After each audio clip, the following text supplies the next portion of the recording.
আসসালামু আলাইকুম এভরিওয়ান, সবাই কেমন আছেন? আশা করি যে যেখান থেকে আমার ভিডিওটি দেখছেন সবাই ভালো আছেন, সুস্থ আছেন। আমরাও আলহামদুলিল্লাহ ভালো আছি। তো আজকে আপনাদের সামনে একটি নতুন ভিডিও নিয়ে আমি হাজির হয়েছি। সেটি হলো ঘরোয়া উপকরণে চিকেন রোস্ট।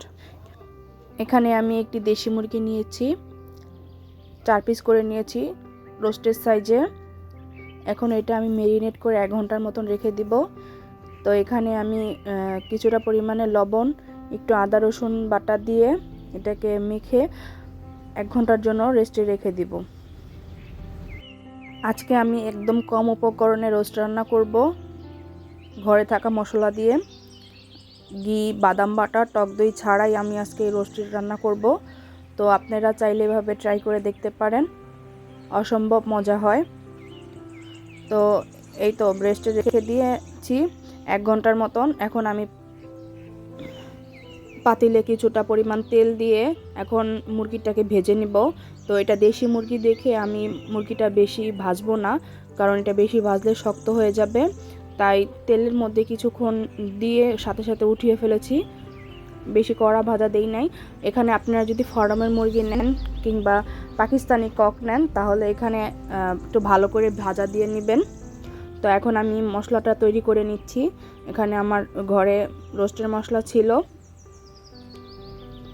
আমি এখন এখানে হাফ প্যাকেট রোস্টের মশলা নিয়েছি, আর এখানে ঘরে থাকা দুধ দিয়ে, লেবু দিয়ে টক দইয়ের মতন করে এটা মশলার সাথে মিশিয়ে দিচ্ছি।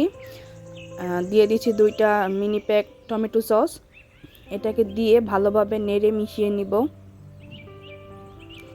আমি যেহেতু এখানে একটা মুরগি ব্যবহার করেছি 1 কেজির মতন, এই জন্য আমি এখানে হাফ প্যাকেট নিয়েছি।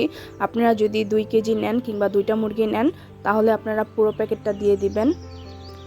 তো এই যে আমার মুরগিটা যে আমি হালকা করে ভেজে নিয়েছি, এখন এই মুরগিটা আমি উঠিয়ে রাখবো।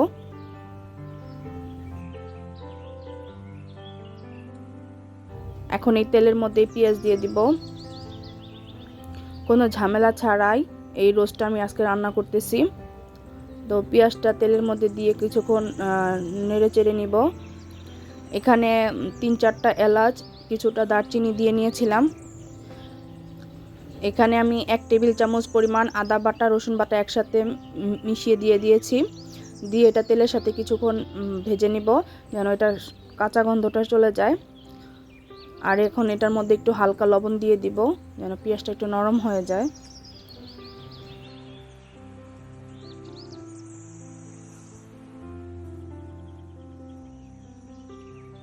তেলের সাথে আদা রসুনটাকে ভালো মতন মিশিয়ে নিয়ে এখন মশলা তৈরি করে নিয়ে রেখেছিলাম, যে টক দই, রোস্টের মশলা আর টমেটো সস দিয়ে যে পেস্টটা তৈরি করে নিয়েছিলাম, এখন এটা পেঁয়াজের সাথে দিয়ে ভালোভাবে নেড়েচেড়ে মিশিয়ে নিব।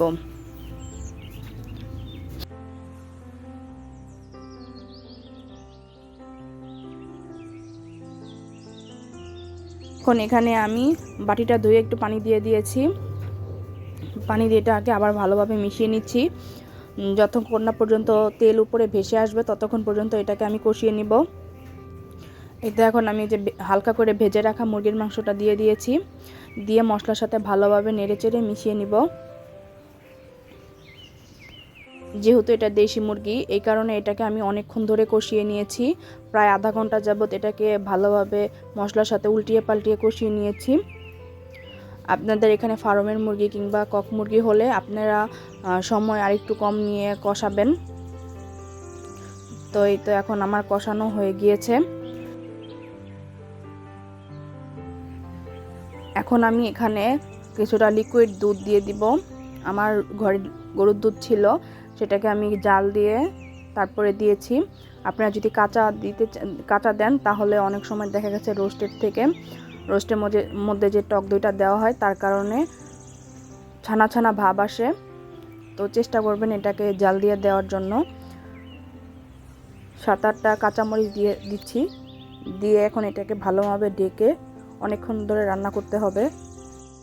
এই তো রোস্টটা প্রায় অলমোস্ট 80% হয়ে আসছে। এখন এটাকে আমি আবার নাড়াচাড়া দিয়ে দিচ্ছি, না হলে মশলাটা নিচে লেগে যাবে। তো দেখতেই পাচ্ছেন যে কতটা সহজভাবে আমি রোস্টটা রান্না করেছি। এখন এখানে রোস্টেড ব্যালেন্সটা ঠিক করার জন্য আমি সামান্য পরিমাণ চিনি দিয়ে দিয়েছি। চিনিটা দিয়ে আবার হালকা একটু নাড়াচাড়া দিয়ে নিব, দিয়ে এটা চুলা থেকে নামিয়ে নিব।